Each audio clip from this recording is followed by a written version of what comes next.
Asesinos en series, atentados terroristas, secuestros, desapariciones, asesinatos y demás casos tienen algo en común, que todos y cada uno de ellos se ganaron el título de ser unos crímenes atroces. Bienvenidos sean a Crímenes Atroces, el podcast donde cada semana yo, Santiago Quiroz y Abato, les contaré a todos ustedes los casos de crimen real más atroces, macabros, mediáticos, terroríficos y sanguinarios que han marcado la historia de la humanidad. Bienvenidos sean al episodio 140, sí, ya 140 episodios llevamos de este podcast y aparte es el segundo del mes de noviembre. Si el anterior estuvo un poquito light, pero este sí está un poco fuerte, la verdad. Así que si son un poco sensibles a todos los que a torturas en contra de infantes, porque de eso se trata básicamente el episodio, pues les advierto que va a haber mucha canibalización infantil. Y con algo llamado el término del boogeyman. ¿Por qué? El término boogeyman casi siempre lo referimos a una criatura ficticia para asustar a los niños y que se porten bien. Pero ¿qué tal si les digo que en la vida real existió un asesino en serie que asesinó a por lo menos 10 niños y los canibalizaba? Hoy les hablaré del terrífico caso de Albert Fish, el boogeyman o el hombre gris, o el hombre de o el hombre lobo, que no tenía nada que ver como que fuera un hombre lobo verdadero, era más su apodo, pero bueno, digamos era un asesino en serie de niños, porque era principalmente sus víctimas. Casi siempre, como recordarán, los asesinos en serie buscan siempre a las personas más vulnerables, por así decirlo. Pero bueno, hoy por fin hablaremos sobre Albert Fish, quien nació como Hamilton Howard Fish el 19 de mayo de 1870 en Washington, D.C. Su padre era estadounidense de ascendencia inglesa y su madre escocesa irlandesa. Su padre era 43 años mayor que su madre y tenía 75 años al momento de su nacimiento. Fish era el hijo menor de su familia y tenía 3 hermanos vivos, Walter, Annie y Edwin.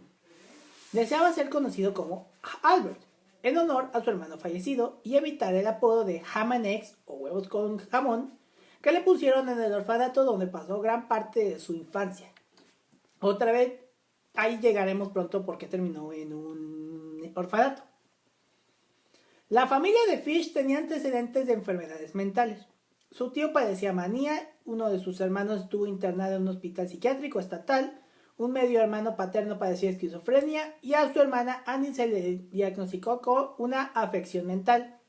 Otros 3 familiares también tuvieron diagnósticos con enfermedades mentales y su madre sufría alucinaciones auditivas y o visuales.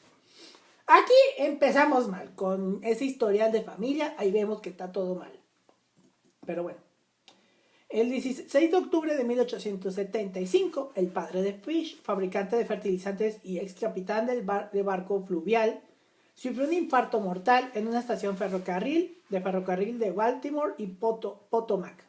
No sé qué es Potomac, si alguien es de Estados Unidos puede contármelo.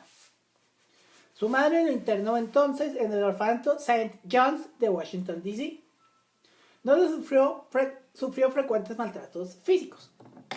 Sin embargo, Fish empezó a disfrutar del dolor físico que le causaban las palizas. Para 1880, su madre consiguió un puesto en el gobierno y logró sacarlo del orfanato. En 1882, a los 12 años, Fish inició una relación con un chico de telégrafos. El joven le enseñó a Fish prácticas como beber orina y comer heces. Ahí ven, lo de comer heces, eso ya es coprofilia o algo así, y lo de beber orina, pues hoy lo vemos normal, está la orinoterapia. Pero en esa época era un poco más horrible. Fish empezó a visitar baños públicos donde podía ver a otro chico desvestirse, dedicando gran parte de sus fines de semana a estas visitas. A lo largo de su vida, escribió cartas obscenas a mujeres cuyos nombres conseguía en anuncios clasificados y agencias matrimoniales que existían en la época, cabe aclarar. En 1890, a los 20 años, Fish se mudó a la ciudad de Nueva York.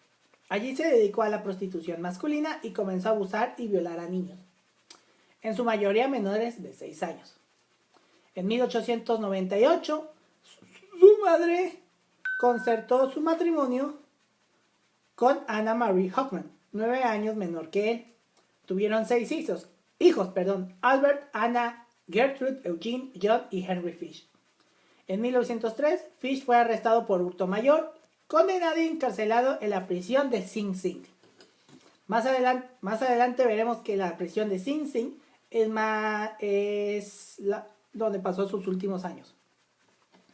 Fish relató más tarde un incidente en el que un amante masculino lo llevó a un museo de cera, donde quedó fascinado por la bisección de un pene humano y posteriormente se obsesionó con la mutilación sexual.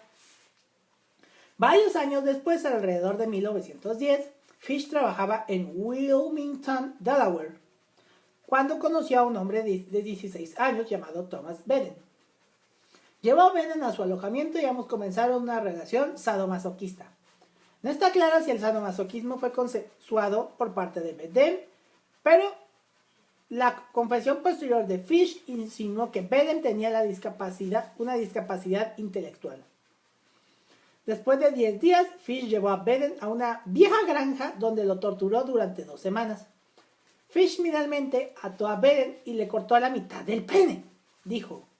Recordó Fish más tarde, nunca olvidaré su grito ni la mirada que me dirigió. Originalmente pretendía matar a Beden, descuartizar su cuerpo y llevárselo a casa, pero temía que el calor llamara la atención y en lugar de eso, Fish vertió agua oxigenada sobre la herida, la envolvió en un pañuelo cubierto de vaselina, dejó un billete de $10, se despidió de Beden con un beso y se fue. Recordó Fish, cito: "Tomé el primer tren que pude para volver a casa. Nunca supe que había sido de él, ni intenté averiguarlo." Ay.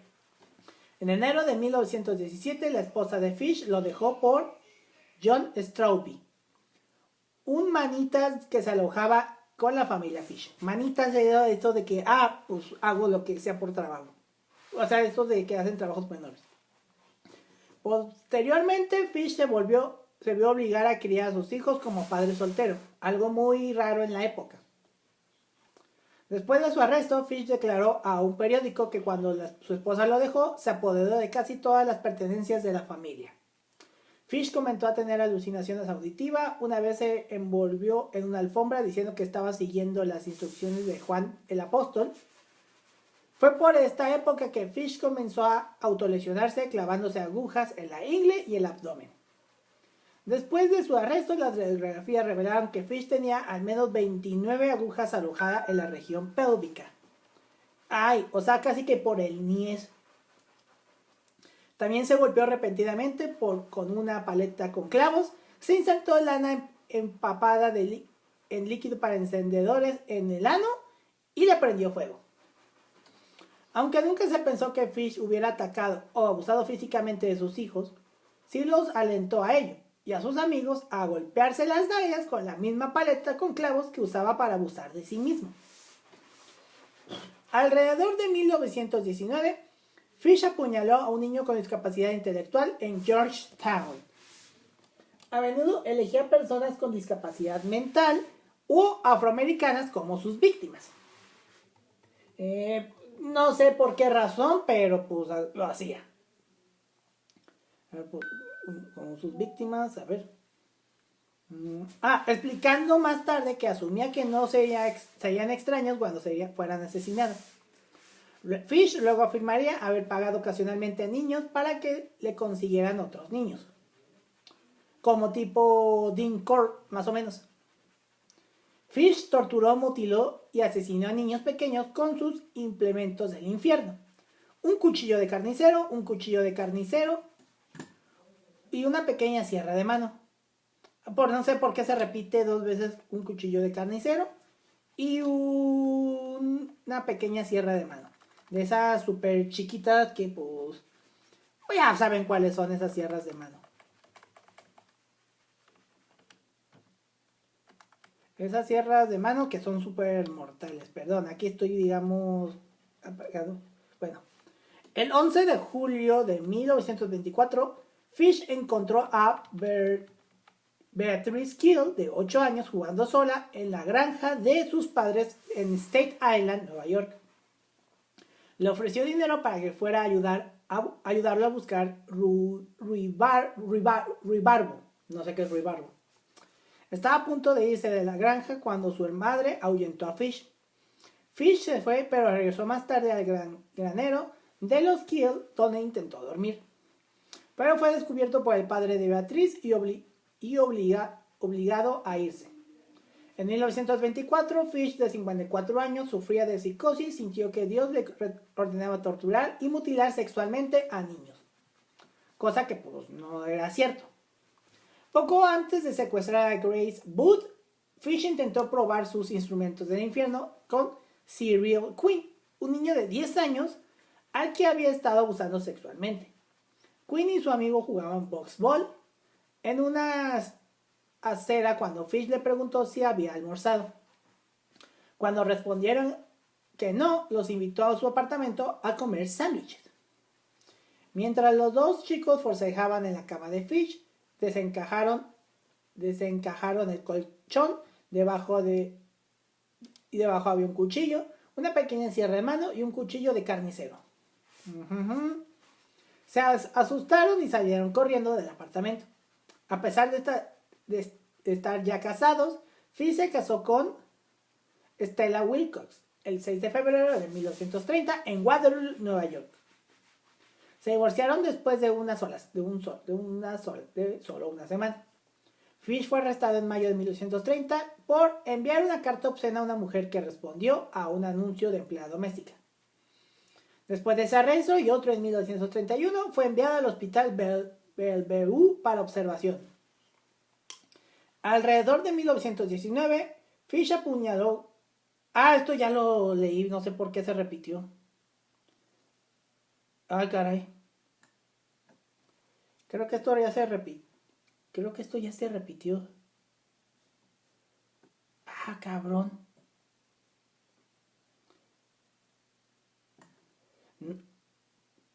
¿Qué? No sé qué pasó. Bueno. Ya. Perdón, en eso no sé qué pasó, como que se repitió. Ese documento repitió palabras. Bueno, ¿en qué me quedé? Ya. Aquí estamos en noviembre de 1934. Una carta anónima enviada a los padres de Grace finalmente condujo a la policía hasta Fish. La madre Booth era analfabeta y no podía leer la carta, o como a veces pasaba en la época. La madre, así que le pidió a su hijo que se la leyera. La carta sin modificaciones dice: y para los que son un poco sensibles a estos temas, les voy a leer la carta tal cual está. ¡Ay! Es que Mi querida señora Booth, en 1894, un amigo mío se embarcó como marinero de cubierta en el vapor Tacoma, el capitán John Davis. Zarparon de San Francisco con destino a Hong Kong, China. Al llegar, él y otros dos desembarcaron y se emborracharon. Al regresar ya no estaban. En aquella época, China sufría hambruna. La carne de cualquier tipo costaba entre 1 y 3 dólares la libra. El sufrimiento de los más pobres era tan grande que todos los niños menores de 12 años eran vendidos como alimento para alimentar a otros, para evitar que otros murieran de hambre. Un niño o una niña menor de 14 años no estaban seguros en la calle. Podías ir a cualquier tienda y pedir un filete, chuletas o carne para guisar. Sacaban una parte del cuerpo desnudo de un niño o niña y cortaban justo lo que querían. Un niño o una niña cuya parte más dulce es el trasero se vendía como chuleta de ternera y alcanzaba el precio más alto. John permaneció allí tanto tiempo que le tomó gusto a la carne humana. A su regreso a Nueva York secuestró a 2 niños, uno de 7 y uno de 11. Los llevó a casa, los desnudó y los ató en un armario. Luego les quemó todo lo que llevaba puesto.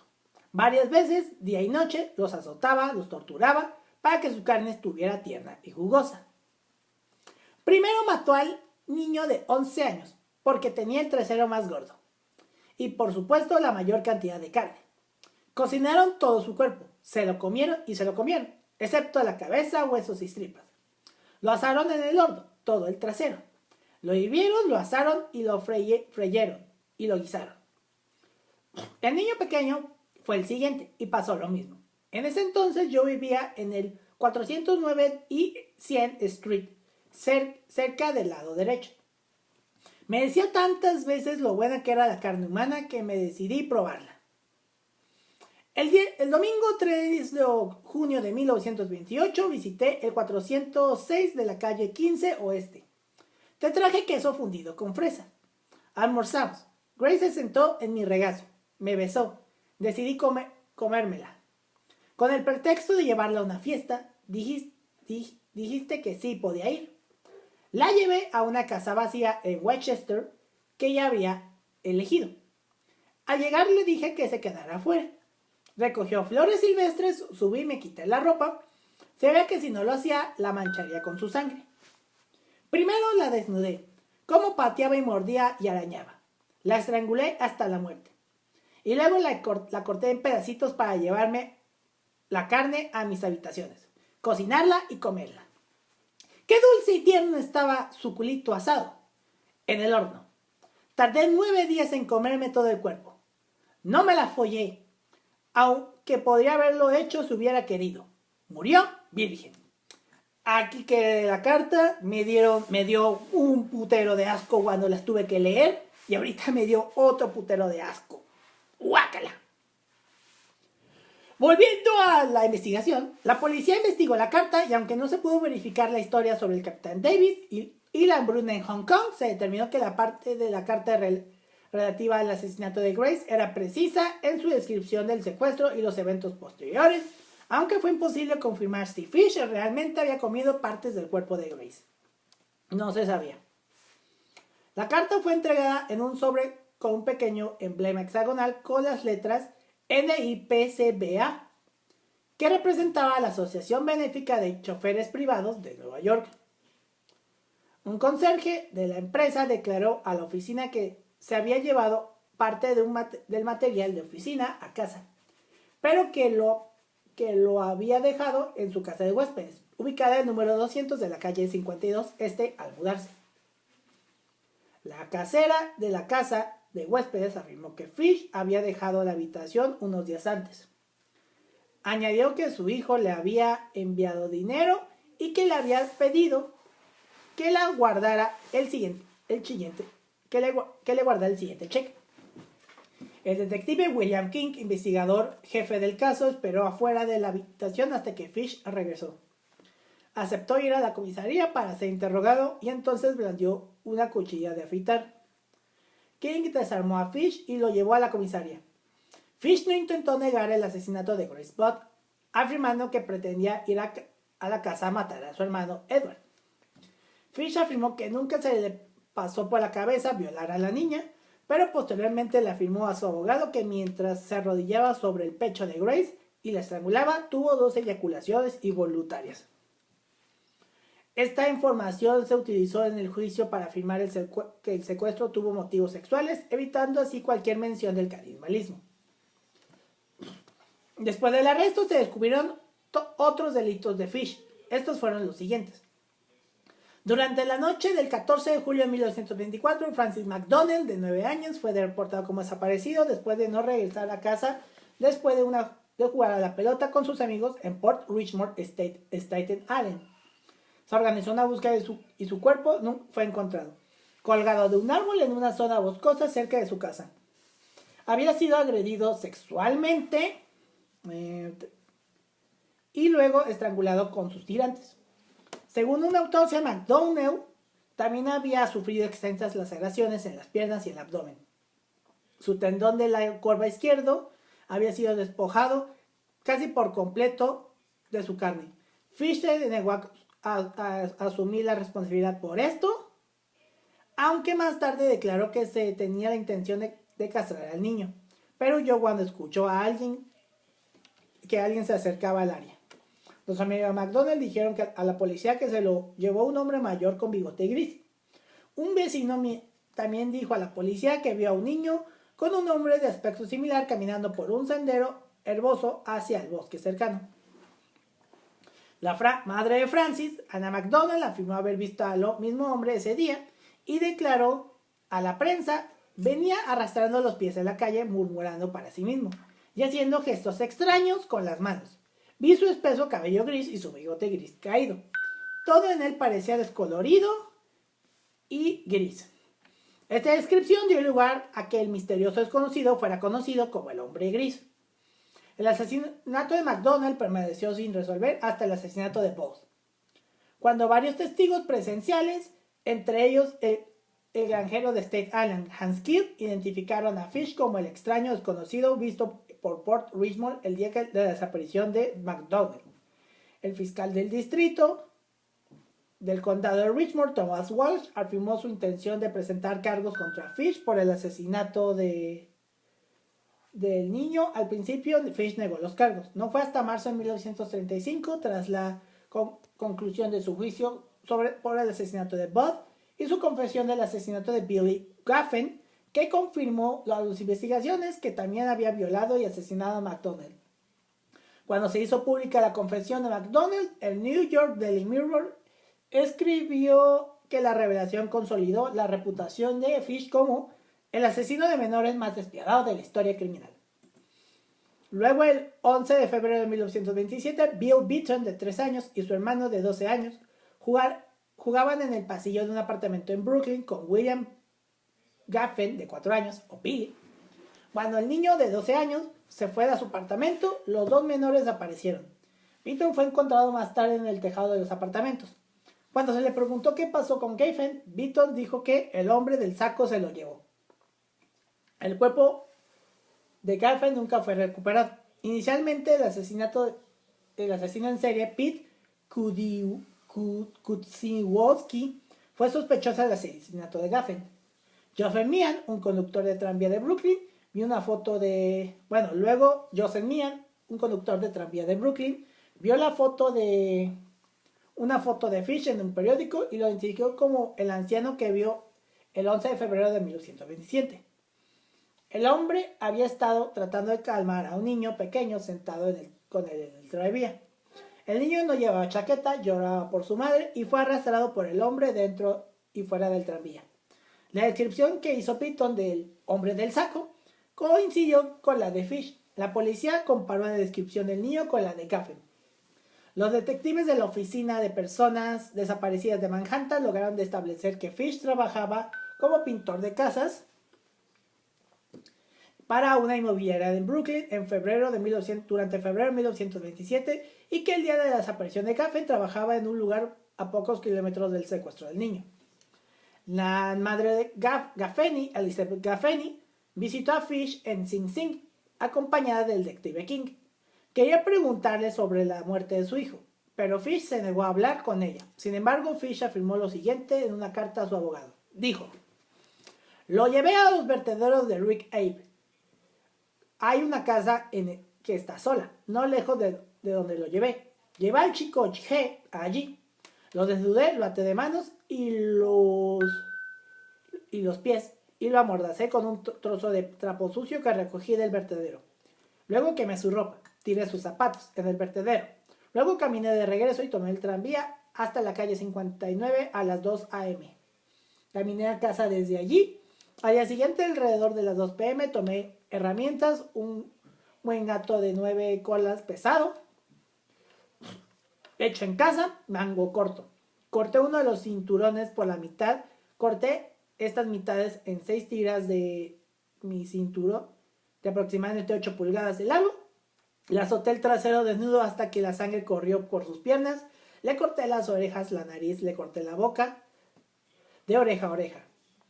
Le saqué los ojos, entonces estaba muerto. Le clavé el cuchillo en el vientre, acerqué mi boca en su cuerpo y bebí su sangre. Recogí 4 viejos sacos de patatas. Junté un montón de piedras. Luego corté Lo corté en pedazos. Tenía un agarre conmigo. Puse su nariz, orejas y algunas rebanadas de su vientre en el agarre. Luego lo corté por la mitad de su cuerpo, justo debajo de su ombligo. Luego a través de sus piernas como 2 pulgadas por debajo de su trasero.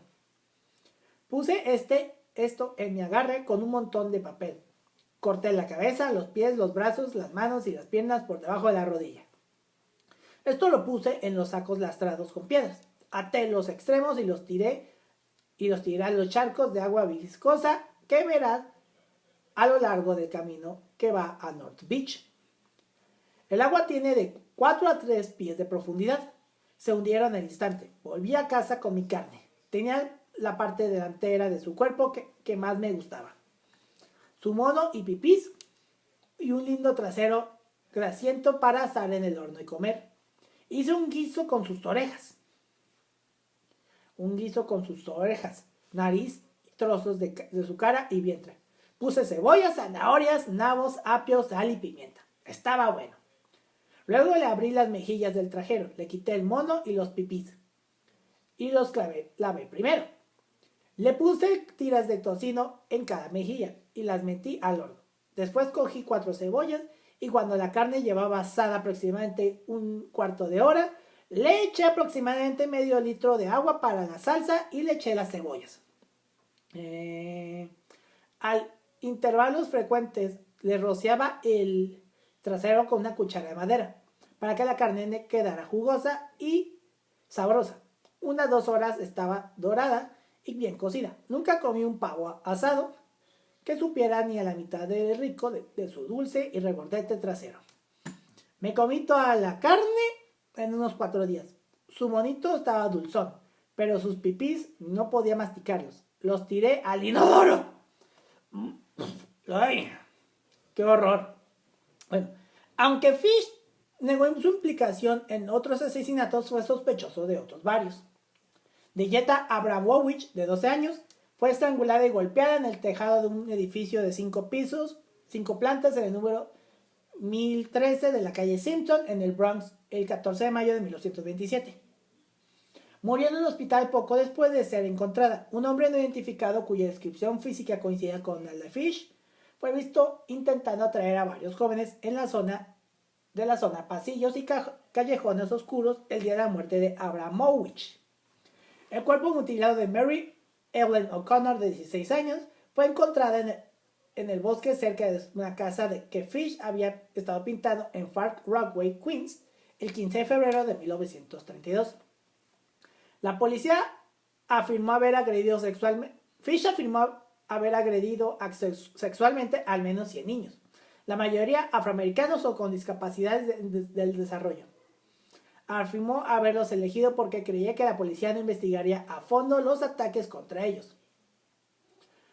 Emma Richardson, de 5 años, de 3 de octubre de 1926, y Benjamin Collins, 17 años, 15 de diciembre de 1932. Estos fueron otros crímenes.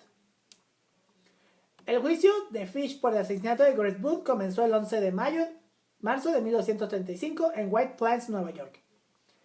Frederick P. Close presidió como juez y el fiscal de distrito adjunto del condado de Westchester, Albert F. Gallagher, fue el fiscal. El abogado defensor de Fish fue James Dempsey, ex fiscal y exalcalde de Peekskill, Nueva York.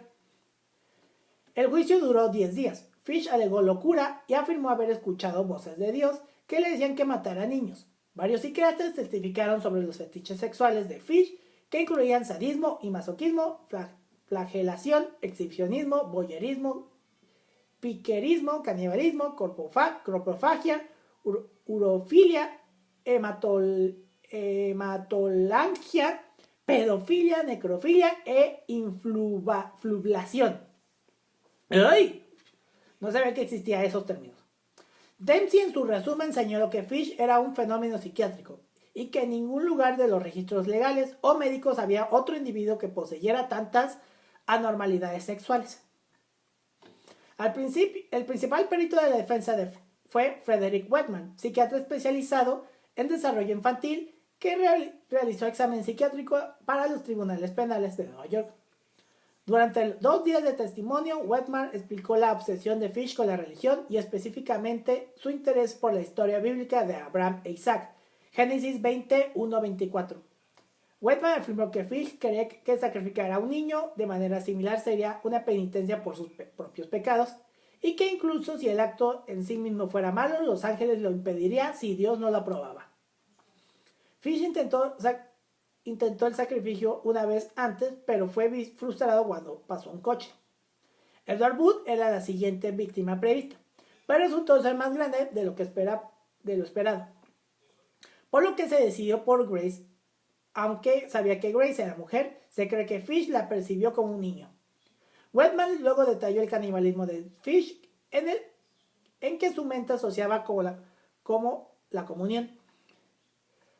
La última pregunta de Dempsey a Whitman, de 15,000 palabras, detallaba la vida de Fish y terminaba preguntando cómo el médico consideraba su estado mental basándose en esta vida.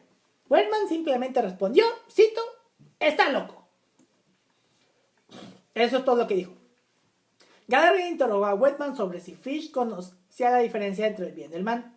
Respondió que sí lo sabía, pero que se trataba de un conocimiento distorsionado basado en sus opiniones sobre el pecado, la expiación y la religión, y por lo tanto un conocimiento de mente. La defensa convocó a 2 psiquiatras más para respaldar las conclusiones de Whitman. El primero de los 4 testigos de refutación fue Minas Gregory, exdirector del Hospital Bellevue, donde Fish recibió tratamiento en 1930, declaró que Fish era anormal, pero cuerdo. Durante el interrogatorio, Dempsey preguntó si la corpofilia, la urofilia y la pedofilia indicaban que una persona estaba cuerda o demente. Gregory respondió que esa persona no era un enfermo mental y que se trataba de perversiones comunes que eran socialmente perfectamente aceptables, y que Fish no se diferenciaba de millones de personas, algunas muy prominentes y exitosas, y que tenían las mismas perversiones. El siguiente testigo fue el médico residente de Toms, Perry Lichtenstein.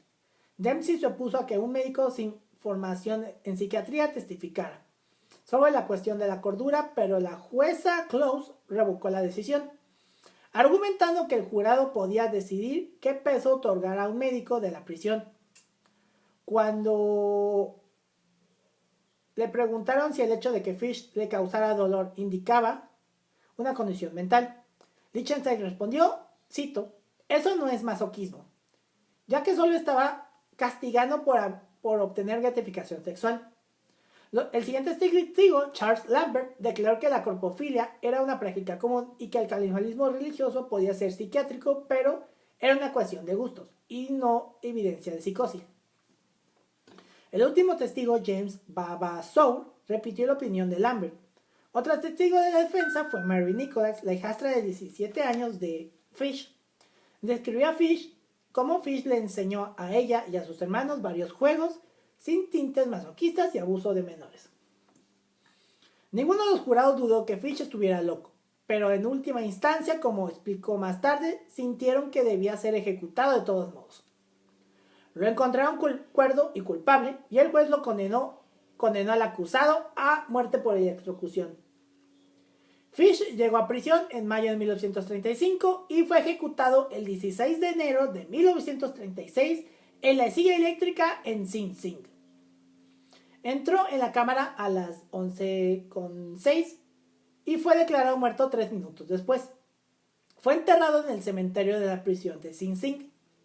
Se dice que Fish ayudó al verdugo a colocar los electrodos en su cuerpo. Sus últimas palabras fueron, según se informa, cito, ni siquiera sé por qué estoy aquí. Según un testigo presente, se necesitaron 2 sacudidas antes de que Fish muriera, creando el rumor de que el aparato fue cortocircuitado por las agujas que Fish había insertado en su cuerpo. Estos rumores fueron considerados posteriormente falsos, ya que Fish supuestamente murió de la misma manera y en el mismo periodo de tiempo que otros en la silla eléctrica. En una reunión con periodistas tras la ejecución, el abogado de Fish, James Dempsey, reveló que poseía la declaración final de su cliente, que consistía en varias páginas de nota manuscritas que Fish aparentemente redactó horas antes de su muerte. Cuando los periodistas reunidos lo presionaron para que le revelaran el contenido del documento, Dempsey se negó declarando, cito, «Nunca se lo mostraré a nadie. Fue la sarta de obscenidades más repugnante que he leído en mi vida». Se preguntarán en este punto por qué mencioné al Boogeyman para referirme a Albert Fish. Porque entre sus apodos estaban el hombre gris, el hombre lobo de Wisteria, el vampiro de Brooklyn, el maníaco lunar y el Boogeyman, o el hombre del saco. Como siempre pasa con estos crímenes, el caso de Albert Fish ha sido documentado y mencionado en la cultura popular. En 2007, un documental sobre Fish dirigido por John Borowski, también en ese año se estrenó la película biográfica The Gray Man, protagonizada por Patrick Bauchow como Fish. El comediante Norm Macdonald usó información de los crímenes de Fish para crear un chiste recurrente en su podcast Norm Macdonald Live.